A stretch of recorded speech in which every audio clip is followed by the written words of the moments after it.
বিদেশে কাজ করতে যাওয়া একজন বাংলাদেশির জীবনটা সত্যি বলতে দুটো ভিন্ন গল্পের মতো। একদিকে আছে টাকা পয়সা, সম্মান, দেশের অর্থনীতিকে এগিয়ে নিয়ে যাওয়া একটা স্বপ্নের মতো ব্যাপার।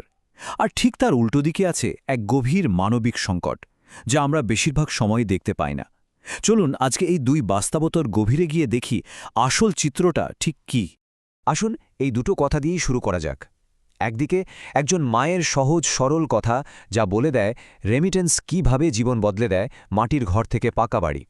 আর অন্যদিকে বিদেশে থাকা কর্মীদের কঠিন বাস্তবতা, বিপদের সময়ও তাদেরকে বর্ণবাদের শিকার হতে হয়। এই যে স্বপ্ন আর বাস্তবতার মধ্যে একটা বিশাল ফারাক, এটাই প্রবাসী জীবনের মূল গল্প। তো চলুন গল্পের প্রথম অংশে যাই। আমরা একটু বোঝার চেষ্টা করি এই অভিবাসন বা প্রবাস জীবন বাংলাদেশের অর্থনীতির জন্য আসলে কতটা জরুরি। এই সংখ্যাগুলো দেখুন, আসলেই অবাক করার মতো। প্রবাসীদের পাঠানো টাকা আমাদের দেশের মোট জিডিপির প্রায় ৫.৮%, আর আমাদের মোট বৈদেশিক মুদ্রা আয়ের ২০% আসে তাদের কাছ থেকে। মানে সোজা কথায় এই রেমিটেন্স আমাদের অর্থনীতির একটা প্রধান খুঁটি। এটা ছাড়া দেশের অর্থনৈতিক অবস্থা ভাবাটাই কঠিন। এখন প্রশ্ন হল, এই যে এত টাকা দেশে আসছে, সেটা সাধারণ মানুষের জীবনে কি পরিবর্তন আনছে? দেখুন, পাঠানো টাকার প্রায় ৪৪% খরচ হচ্ছে জমি কেনা বা নতুন কোনো ব্যবসা শুরু করার মতো বিনিয়োগে। মানে ভবিষ্যতের একটা শক্ত ভিত্তি তৈরি হচ্ছে।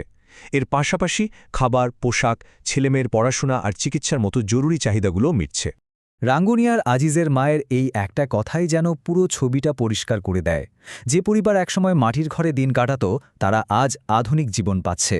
আর ঠিক এই পরিবর্তনটাই সেই স্বপ্ন যা লাখ লাখ বাংলাদেশিকে নিজের ঘর, নিজের দেশ ছাড়তে বাধ্য করে।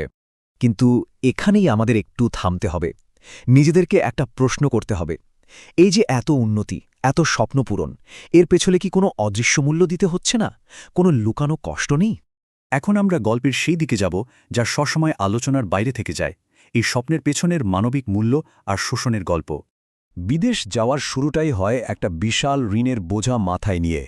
একজন সাধারণ কর্মীকে বিদেশে যেতে হলে $2,000 থেকে $6,000, মানে কয়েক লক্ষ টাকা খরচ করতে হয়। এই টাকা জোগাড় করতে গিয়ে অনেকেই তাদের শেষ সম্বল, মানে ভিটে মাটিও বিক্রি করে দেন। স্বপ্ন পূরণের যাত্রা শুরু হওয়ার আগেই ঋণের দুঃস্বপ্ন শুরু হয়ে যায়। আর বিদেশে পৌঁছানোর পর পরিস্থিতি অনেক ক্ষেত্রেই আরও খারাপ হয়। পাসপোর্ট কেড়ে নেওয়া, মাসের পর মাস বেতন না দেওয়া, 50 ডিগ্রি গরমে কাজ করতে বাধ্য করা, আর অস্বাস্থ্যকর পরিবেশে গাদাগাদি করে থাকা, এগুলোই যেন অনেকের জীবনের রুটিন হয়ে দাঁড়ায়। বিশেষ করে কাফালা সিস্টেমের মতো আইনগুলো শ্রমিকদের সব অধিকার কেড়ে নিয়ে তাদের পুরোপুরি অসহায় করে ফেলে।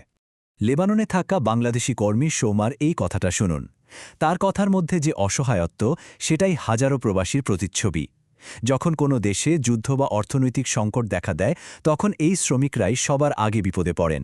কাজ থাকে না, থাকার জায়গা থাকে না, ভবিষ্যৎ হয়ে পড়ে পুরোপুরি অন্ধকার। আর এই পুরো ব্যবস্থার সবচেয়ে মর্মান্তিক পরিণতি হল অকালে ঝরে যাওয়া প্রাণ। চলুন সেই ভয়ঙ্কর পরিসংখ্যানগুলো একবার দেখি। এটা শুধু একটা সংখ্যা নয়, এর পেছনে আছে ৫৭,২১৬টা অপূর্ণ স্বপ্ন আর হাজার হাজার শোকাহত পরিবারের কান্না। গত কয়েক দশকে এতজন প্রবাসী কর্মীর লাশ কফিনে মুড়ে দেশে ফিরে এসেছে। আর ভাববেন না যে এটা অতীতের কথা, পরিস্থিতি বদলায়নি। শুধু এই ২,৮১৩ জন কর্মীর লাশ দেশে ফিরে এসছে। সমস্যাটা যে কতটা গভীর, এই সংখ্যাটাই তার প্রমাণ। ব্যাপারটাকে আরেকটু সহজ করে বলি। প্রতিদিন গড়ে ১৩টি পরিবার তাদের প্রিয়জনের লাশ গ্রহণ করছে। প্রতিদিন ১৩টা বাড়িতে কান্নার রোল উঠছে। তাদের প্রিয়জন তো শুধু একটা ভালো জীবনের স্বপ্নই দেখেছিল। ডেথ সার্টিফিকেটে বেশিরভাগ সময় লেখা থাকে হার্ট অ্যাটাক বা স্বাভাবিক মৃত্যু। কিন্তু প্রশ্নটা হলো, ৩৮ থেকে ৪২ বছরের একজন তরতাজা মানুষের কেন হার্ট অ্যাটাক হবে? বিশেষজ্ঞরা বলছেন এর আসল কারণ হল সাইকোসোশ্যাল স্ট্রেস, মানে দিনের পর দিন প্রচণ্ড শারীরিক আর মানসিক চাপের মধ্যে থাকার ফল। এ কষ্টের গল্পটা শুধু প্রবাসে থাকা মানুষটার একার নয়। দেশে যে পরিবারকে তারা ফেলে আসেন, বিশেষ করে তাদের স্ত্রী আর সন্তান, তাদের জীবনটাও কিন্তু ওলটপালট হয়ে যায়। একটা গবেষণা বলছে প্রবাসী কর্মীদের স্ত্রীদের মধ্যে ডিপ্রেশন আর অ্যাংজাইটির হার অনেক বেশি। আর হবেই বা না কেন?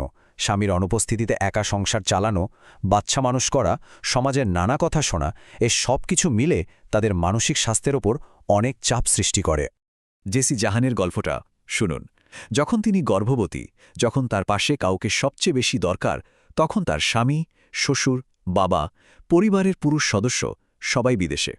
এই যে চরম একাকিত্ব, এটাই হাজারো প্রবাসী স্ত্রীর না বলা কষ্টের বাস্তব ছবি। বাবার পাঠানো টাকায় হয়তো সন্তানের জন্য ভালো খাবার, ভালো পোশাকের ব্যবস্থা হয়, কিন্তু বাবা বা মায়ের অনুপস্থিতি তাদের মানসিক বিকাশে একটা বিশাল শূন্যতা তৈরি করে।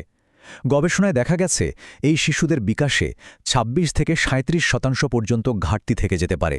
এই ক্ষতিটা কিন্তু দীর্ঘমেয়াদী।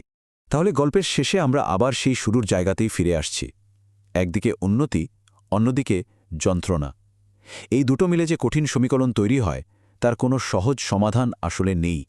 মৃত্যুর চেয়েও ভয়ঙ্কর কিছু গল্প আছে। মিজানুর রহমানের কথা ভাবুন। ২০ বছরেরও বেশি সময় পর যখন তিনি দেশে ফেরেন, তখন তিনি নিজের পরিবার, এমনকি নিজেকেও চিনতে পারেন না। কিংবা আব্দুল জব্বার, যিনি ৩৫ বছর পর দেশে ফিরে নিজের মাতৃভাষা বাংলায় ভুলে গেছেন। এই যে ক্ষতি, এটা কি কোনো টাকা দিয়ে পূরণ করা সম্ভব? আর যারা জীবিত অবস্থায় ফিরতে পারেন না, তাদের শেষ যাত্রাও কিন্তু সহজ হয় না। মৃত্যু সনদ জোগাড় করা, দূতাবাস থেকে ছাড়পত্র আনা, পাসপোর্ট বাতিল করা, প্লেনের ব্যবস্থা করা, এই পুরো প্রক্রিয়াটা একটা শোকাহত পরিবারের জন্য যে কতটা কষ্টের, তা ভাষায় প্রকাশ করা কঠিন। এটা একটা নির্মম আমলাতান্ত্রিক বাস্তবতা। সবশেষে একটাই প্রশ্ন, আমরা যে অর্থনৈতিক অগ্রগতির কথা বলি, তার একটা বিরাট মূল্য আছে, এটা আমরা দেখলাম। কিন্তু সেই মূল্যটা আসলে কারা পরিশোধ করছে? এ প্রশ্নটা আমাদের সবার ভেবে দেখা দরকার।